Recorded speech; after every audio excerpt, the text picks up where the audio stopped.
Thank you అండి. Thank you so much అండి. సురేందర్ గారు విల్ స్పీక్ నౌ. అందరికీ నమస్కారం. ఈ కార్యక్రమానికి వచ్చిన బాబీ సార్కి, కోన వెంకట్ సార్కి, రవి సార్కి, ఎస్పెషల్లీ సబాల్ట్రన్ ఫిలిమ్స్, డోలాముఖి సబాల్ట్రన్ ఫిలిమ్స్ ఈరోజు వేణు ఊడుగుల అనే ఒక బీజం తెలుగు సినిమా పరిశ్రమలో నాటుకోవడానికి కారణమైన విష్ణు సార్కి, తర్వాత ఈ సినిమాలో పనిచేసిన అందరికీ, శివాజీ రాజా అన్నకి, తేజుకి, కవిత గారికి, ఆ తర్వాత రమణ గారికి, వెంకట్, అనిత మేడంకి, అఖిల్ నువ్వు అస్సలు ఆల్ యాంగిల్స్లో సూపర్ నో ఈరోజు. అందరు నీ గురించే మాట్లాడుకుంటున్నారు తమ్ముడు. తర్వాత ఈ సినిమాకి నన్ను భాగస్వామి చైతు అన్న, విలన్ చైతు అన్న, ఈ సినిమాకి నన్ను భాగస్వామ్యం చేసి నాకు సినిమాలో అన్ని పాటలు రాసే అవకాశాన్ని కల్పించిన ఈటీవీ విన్ వారికి, వేణు ఊడుగుల గారికి, ఆ తర్వాత నేను అందుబాటులో ఉన్నా లేకున్నా నా కోసం భరించి నాతో కూర్చొని నా దగ్గరికి వచ్చి నాతో పాటలు రాయించి చాలా ఓపికగా, చాలా ఓర్పుగా, నేర్పుగా నాకు సినిమాను కూడా కొంచెం అలవాటు చేసిన తమ్ముడు, ఈరోజు ఈ డయాస్కి హీరో, ఈరోజు 2 తెలుగు రాష్ట్రాలు మాట్లాడుకుంటున్న దర్శకుడు సాయిల్ కాంపాటికి నిజంగా నా ప్రత్యేక ధన్యవాదాలు తెలియజేస్తున్నా. నన్ను పట్టుకోవడం అందరు కష్టం అనుకుంటారు, ఇది చాలామందికి తెలియదు. మేము సినిమా ఇండస్ట్రీలో లేము, మేము ఉన్నది ఇండిపెండెంట్ పోయట్రీ, నేను ఉన్నది అంతా. ఇప్పుడే 1 ఇయర్ అవుతుంది ఇటు వచ్చి, నేను వస్తున్నప్పుడే వచ్చేది రాగానే సాయిల్ కంపటి చాలా ఓపికగా నా దగ్గర కూర్చొని సినిమా నాకు వివరంగా చెప్పి నన్ను చాలా హర్ట్ చేసి నేను ఈ సినిమాని రాసేలాగా నన్ను వెంటాడిన తమ్ముడు, థ్యాంక్ యూ.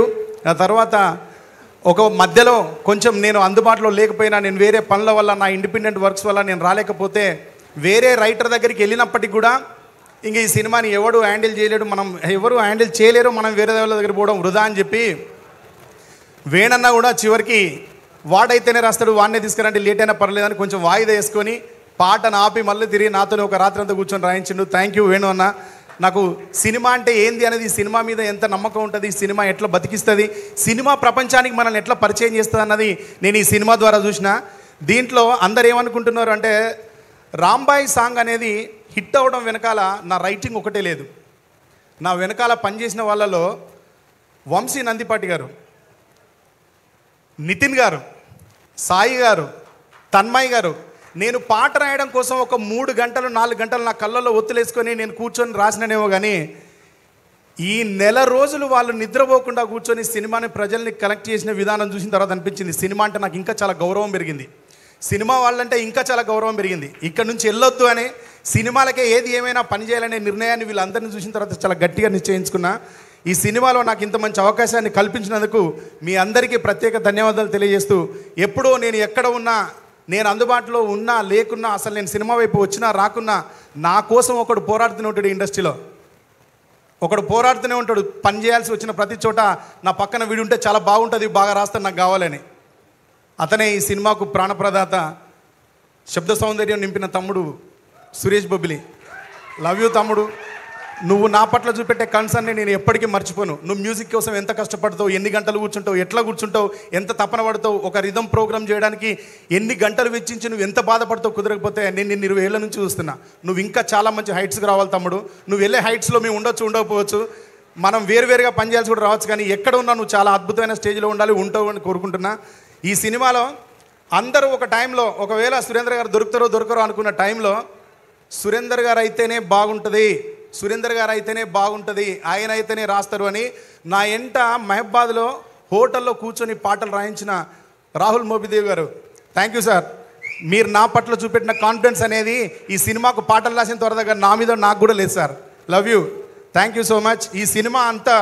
ఈ సినిమాలో డైరెక్టర్ గారు చెప్పదలుచుకున్న విషయాన్ని, ఈ సినిమాలో ఈటీవీ విన్ వాళ్ళు యూత్కి చెప్పాలనుకున్న విషయాన్ని, సమాజానికి చెప్పాలనుకున్న విషయాన్ని ఈ సినిమా ద్వారా వేణు ఊడుగుల గారు సొసైటీకి ఇవ్వాలనుకున్న దాన్ని, అసలు సాయిలు కంపాటి ఏం ఆశించి ఈ సినిమాను తీసిండు అనేదాన్ని ఒక పాటలో రాయాలి అని అడిగినప్పుడు ఆ పాటను రాయడం జరిగింది.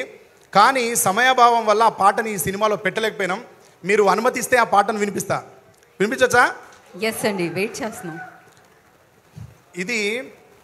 ఇందులో తండ్రిది కూతురు మీద ప్రేమ, తల్లిది కూతురు మీద ప్రేమ, అమ్మాయిది అబ్బాయి మీద ప్రేమ, దీంట్లో ఉన్నది ఎటువైపు నుంచి చూసినా అంత ప్రేమే. ఈ ప్రేమ విషయంలో ఎవరిని నిందించాలి? తండ్రిని నిందించాలా? తల్లిని నిందించాలా? ప్రియుణ్ణి నిందించాలా? ప్రియురాల్ని నిందించాలా? ఎవరిని నిందించడానికి లేదు ఇక్కడ. అప్పుడు రాహుల్ మోపిదేవి గారు ఆయన ఆఫీస్లో కూర్చోబెట్టి చెప్పారు, బ్రో ప్రేమనే అడుగుదాం బాగుంటుంది కదా అన్నాడు. ప్రేమని అడిగే ప్రయత్నం చేసినాను. నేను ఇంతసేపు మాట్లాడిన తర్వాత పాడలేను నేను, అయినా మీకు వినిపించడానికి ట్రై చేస్తాను. ఇది ఈ సినిమాలో ఉండాల్సిన పాట, బట్ పెట్టలేకపోయాను. కొన్ని వాటర్ ఇస్తారా? ఇది సినిమాలో పెట్టలేకపోయినా, నాకు కూడా ఇది పెట్టినందుకు చాలా బాధగా ఉంది. కానీ సినిమా విజయం ముందు అదంతా తేలిపోయింది. మీరు అందరూ ఆదరించిన విధానం ముందు ఈ సినిమాను మీరు సొంతం చేసుకొని కుటుంబాలతో సినిమాకు వస్తూ ఉంటే చాలా సంతోషం అనిపించింది. అయినా ఈ పాటని ఇక్కడ చెప్తున్నానంటే ఇది సినిమాలో ఉన్నట్టుగానే భావించి చెప్తున్నా. Thank you.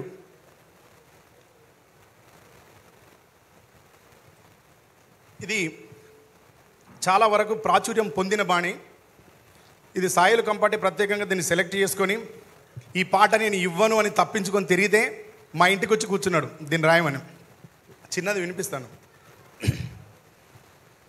అడగవే ప్రేమ ఈ కన్న మనిషిని కఠిన ప్రేమని, అడగవే ప్రేమ ఏ ప్రేమలో నిజమున్నదో, ఏ ప్రేమకి బలమున్నదో, అడగవే ప్రేమ ఈ కన్న మనిషిని కఠిన ప్రేమని, అడగవే ప్రేమ.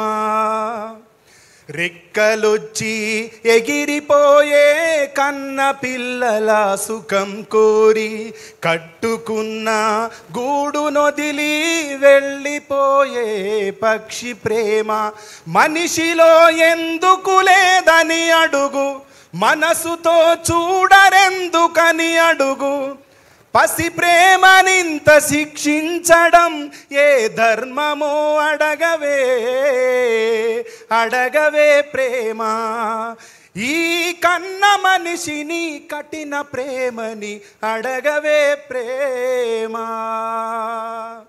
కులం మీద ఒకటి కోపం, మతం మీద ఒకటి ద్వేషం, పేదవాడని ఒకటి గర్వం, ఉన్నవాళ్ళమని కొంత గర్వం. కారణం ఏది ఏమైనా గాని చంపుకున్నారు కన్న పిల్లలని. తమ పరువునిచ్చి ఒక ప్రాణమైన తేగలరా, అడగవే అడగవే ప్రేమ ఈ కన్న మనిషిని కఠిన ప్రేమని, అడగవే ప్రేమ.